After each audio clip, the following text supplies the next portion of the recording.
Guys நான் ஏரில் தான் நிற்கிறேன் பாருங்கள். ஹலோ காய்ஸ், வாங்க இன்றைக்கி நம்ம ஏரில் மீன் பிடிக்கிறது எப்படின்னு பார்க்கலாம். நைட்டில் வந்து மீன் பிடிக்க போகிறோம் ஏரியில். எப்படி இருக்குது பாருங்க. இப்போ சுருக்கு வலையில் அவங்க போட்டு மீன் பிடிக்க போகிறாங்க.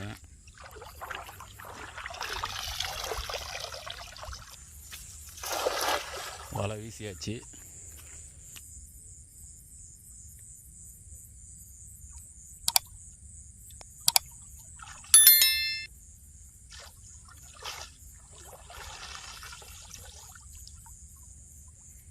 பெருசாக எதுவும் மீன் மாட்டல, ஒரு சின்ன ஜிலேபி மட்டும் மாட்டியிருக்கு.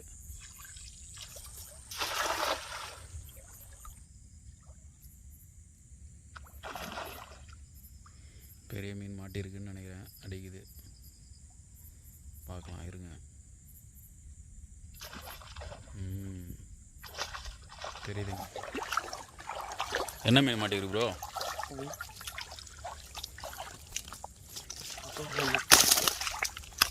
கண்டையா?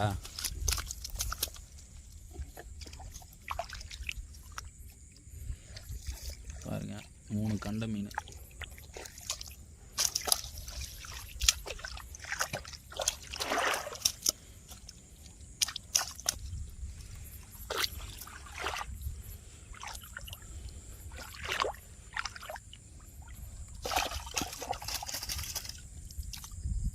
ஒரு கேப்டன் பிரபாகரன் மாதிரி வந்து லைட் கட்டிகிட்டு இருக்காரு. அதனால் ஈஸியாக பார்க்க முடியுது. நான் ஃபோனில் வந்து லைட் ஆன் பண்ணி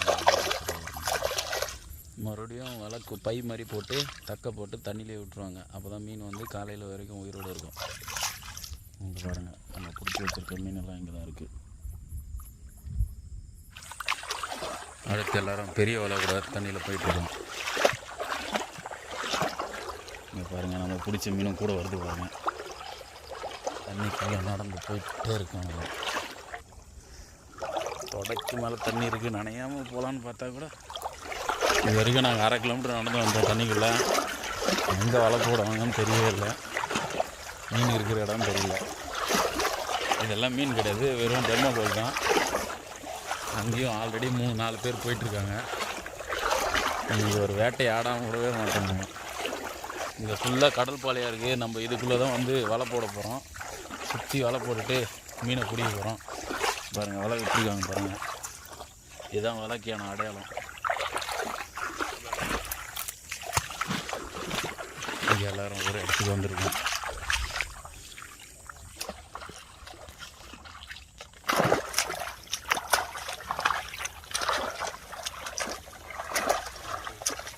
நம்ம சுற்றி வலை விட்ருக்கோம். இப்போ வந்து உள்ளே வந்து தண்ணி மீனை திறத்துறாங்க. மீனை திறத்துனா சுற்றி வேலை விட்டுருக்கு. வேலை சுற்றி மீன் போய் அங்கே போய் மாட்டேங்குது.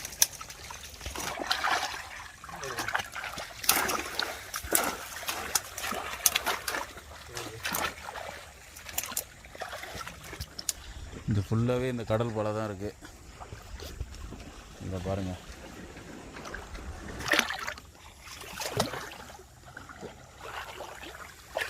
நம்ம போட்ட வலையில் மீன் மாட்டியிருக்கு.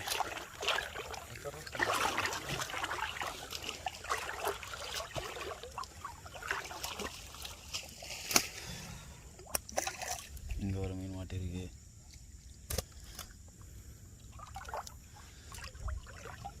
எல்லாமே ரூப்சந்திராவா?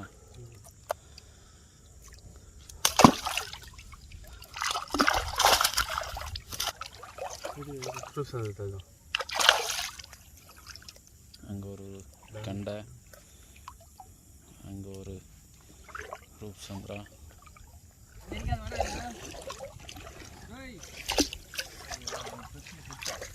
பாருங்க, சூப்பராக மாட்டிருக்கு பாருங்க. கண்டையா இது? பேங்க்லெஸ் ஏரி ஓவால். ஓகே, ஏரி ஓவாலும் பேங்க்லெஸ்ஸும் இருக்குது. அந்த பக்கம் ஒரு மீன் இருக்குது. அங்கே பாருங்க, லைனாக மாட்டிருக்கு பாருங்க. கையை வச்சா கை தனியாக கட் ஆயிரும் இந்த மீனில். வருது வருது வருது.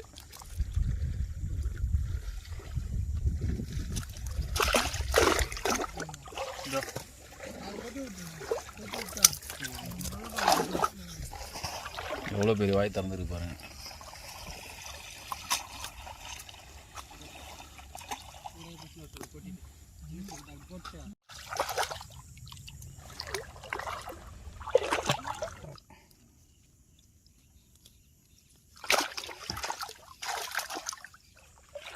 நம்ம இப்போ தான் அந்த பக்கம் எடுத்துகிட்டு போனோம். அதுக்குள்ளே ஒரு மீன், கொஞ்சம் பெரிய ஏரி வவ்வால். எவ்வளோ டிஃபிகல்ட்டாக மாட்டிருக்கு பாருங்க.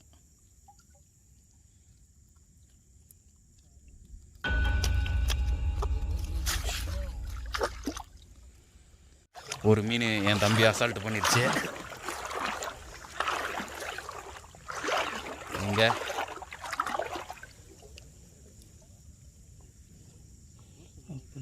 ஐயோ எவ்வளோ ரத்தம் வருது பாருங்கள். அந்த மீனை வந்து வறுத்து பொரித்து நம்ம தின்னுடலாம்.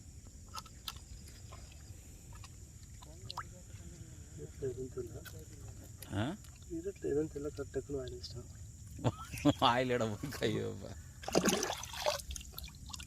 எப்படி எடுத்து வரேன் சார்? கரண்டிச்சு அப்படியே.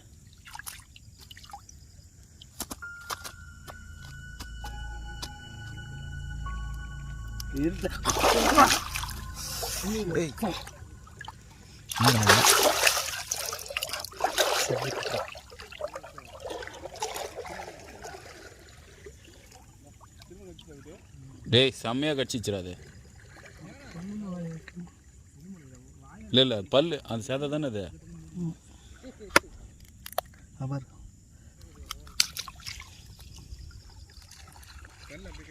டேய் அது சதையாக பிச்சு எடுத்துச்சிடாது. அங்கே போடுறா சதையே இல்லை போடுறா.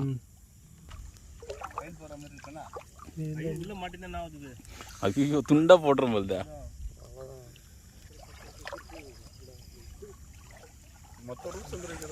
ஒரு புடி ஒரு கடி.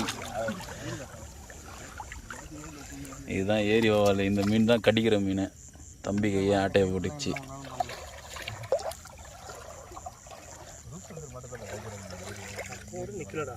டேய் அது கொஞ்சம் பெருசாகுதுடா. நீ இப்படி வெயிடா கொஞ்ச நேரம் வெயிடா. நீ இது பண்ணாதடா. அதை கேர் ஆகிடும் அப்புறமா கொஞ்ச நேரத்தில். அடிச்சு ஆளே காலி பண்ணுற மீன் ஒரு மீன் மட்டும்.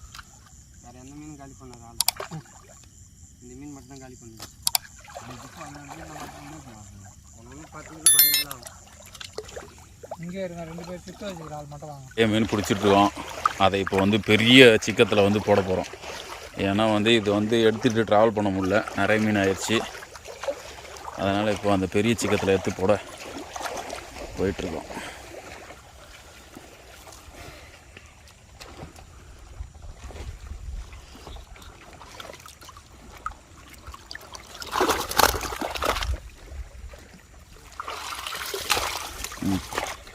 காரி உள்ள போச்சு. பயமாக இருக்குது. கடிவாக வந்து வரும். அது கஷ்டம் விட்டா பரவாயில்ல. வெளிக்காந்த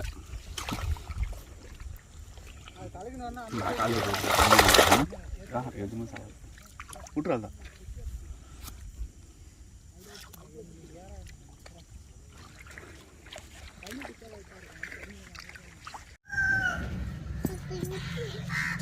நாம் சமைக்க எடுத்துகிட்டு வந்து